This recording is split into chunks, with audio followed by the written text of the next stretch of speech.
आप फिर से जुड़ चुके हैं गुलिस्तान न्यूज़ के साथ। आपको बता दें कि ये 45 साल पुराना गुप्ता टी स्टॉल आज जो कि हाईवे के बिल्कुल सामने था और अम्फला रोड पर था। बता दें आपको कि अब ये पूरी तरह से तोड़ दिया गया है जेएमसी द्वारा। बता दें कि कुछ देर पहले ही जेएमसी यहाँ पर आई और ये टी स्टॉल जो कि 45 साल पुराना था, बहुत मतलब अंदाज़ा लगा सकते हैं कि इतना पुराना ढाबा जिसके साथ बहुत सारी इनकी यादें जुड़ी थी, क्योंकि बहुत पुराना है। दादा परदादा द्वारा ये ढाबा चलाया जा रहा था, परंतु आज आप देख सकते हैं इसकी तस्वीरें कि पूरी तरह से तोड़ दिया गया है और देख सकते हैं सामान भी यहाँ पर सारा बिखरा हुआ है। देख सकते हैं कि कुछ देर पहले ही यहाँ पर खाने पकाने की चीज़ें जो हैं वो तैयार की जा रही थी, परंतु आप देख सकते हैं कि पूरी दीवारें तोड़ दी गई हैं और जेएमसी द्वारा एक और जो है कहीं ना कहीं कार्रवाई जो की गई है आम जनता के खिलाफ। जिस तरह से जेएमसी हमेशा ही ऐसी ही कार्रवाई करता है जो जनता के खिलाफ होती है, परंतु आपको बताना चाहेंगे कि लगातार तस्वीरें जो आपको देख रहे हैं, जो ओनर्स हैं वो फ़िलहाल बाहर हैं और रोते बिलखते आपको दिख रहे हैं, क्योंकि महिला हैं बहुत ज़्यादा रो रही हैं। बात करने की कोशिश भी करेंगे। माता जी, जेएमसी वाले कुछ ले आए थे, उन्हें सुनाया नहीं कि कारण क्या तो कोई नहीं पता लग गया सानू। असं कुछ नहीं पता सानू, कुछ नहीं पता नहीं। आस-पास ते और भी ढाबे ना, उन्हें तो नहीं तोड़े वाले। उन्हें किसी तोड़ना, ये तोड़ना उन्हें। आप देख सकते हैं कि किस तरह से महिला रोती बिलखती, क्योंकि अंदाज़ा लगा सकते हैं कि कमाई का एकलौता साधन था जो कि अब नहीं रहा है। तोड़ दिया गया पूरी तरह से। तस्वीरें अगर अंदर की आपको दिखाएं तो थोड़ा विचलित करने वाली भी है, क्योंकि घर परिवार का जो खर्चा चलाने का साधन था उसको किस तरह से तहस नहस कर दिया गया है। अंदर से भी अगर आप देखें तो जितनी भी ईंटें हैं वो बाहर आती हुई और आगे का पूरा फ्रंट पोर्शन तोड़ दिया गया है। साथ में जो यहाँ पर जितना भी सामान था वो भी बिखरा हुआ है, सारा सामान बिखरा हुआ है और तोड़ दिया गया है। फ़िलहाल जो महिला है जो यहाँ अपने पति के साथ इस ढाबे में काम करती थी, अपना जो है घर परिवार का खर्चा भी चलाती थी, क्योंकि पूरा परिवार साथ में था। बात करने की कोशिश करेंगे और जानेंगे क्या क्या। सर, उन्होंने आपको बताया कि आखिरकार कारण क्या था? कारण यही बताया भाई, इधर सिक्योरिटी के लिए कुछ बनाना है। हमने इन कृषि भवन वाला बोला सिक्योरिटी के लिए कुछ बनाना है। इन्होंने हमको म्यूनसिपालिटी बोलो थर्ड दिया भाई दुकान को खाली कराओ।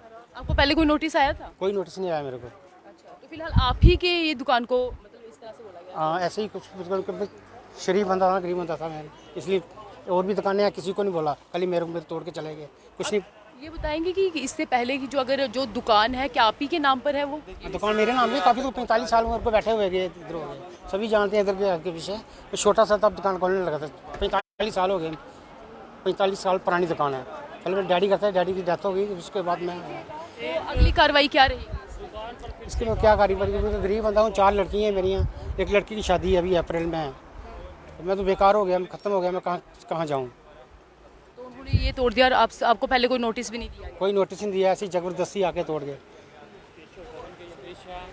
चलिए, आपको बताना चाहेंगे कि जिस तरह से आप तस्वीरें देख रहे हैं थोड़ी विचलित भी कर लेती हैं, क्योंकि अगर हम आपको बता दें तो इन्होंने जिस तरह से कहा कि जब छोटे बच्चे थे तब से ही ये काम कर रहे हैं, तब से ही ये टी स्टॉल चल रहा था। फिलहाल जेएमसी द्वारा जिस तरह से तोड़ा गया है, तस्वीरें आप लाइव देख रही हैं अम्फला से, और कमाई का जो साधन था, इकलौता साधन, वो भी पूरी तरह से तहस नहस कर दिया गया है। इनका यही कहना है कि फ़िलहाल जेएमसी द्वारा कोई भी इनको नोटिस नहीं दिया गया था और ना ही ये बताया गया था कि इस तरह से तोड़ देंगे।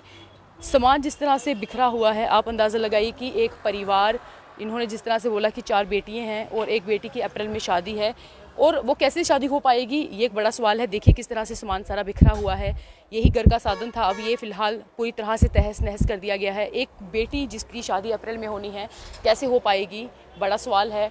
जेएमसी ने पहले नोटिस क्यों नहीं दिया, ये भी एक कहीं ना कहीं प्रश्न उठता है, अपने आप में बहुत बड़ा प्रश्न है। उनको पहले भी इस तरह का जो है नोटिस देना चाहिए था कि आखिरकार अगर ये तोड़ा गया है और तोड़ना था तो उससे पहले ही घर परिवार वालों को सूचना देना बहुत ज़्यादा ज़रूरी है। उन्होंने कुछ भी नहीं बताया और पूरी तरह से तहस नहस करके वो जेएमसी तो चले गए, परंतु एक परिवार जिसके 6 सदस्य हैं, 4 बेटियाँ और माता पिता, वो कैसे अब चलेंगे? क्योंकि देखिए अगर ये पूरी तरह से टूटा है, घर परिवार का खर्चा कैसे चलेगा? एक तरफ तो सरकार ये कोशिश करती है कि आम जनता के लिए कोई ना कोई काम किया जाए और उनको कहीं ना कहीं डेवलप करने की कोशिश की जाती है, और ये भी कोशिश की जाती है कि आत्मनिर्भर बने, परंतु कैसे आत्मनिर्भर बनेंगे? ये देखिए, ये हालत आप देख सकते हैं।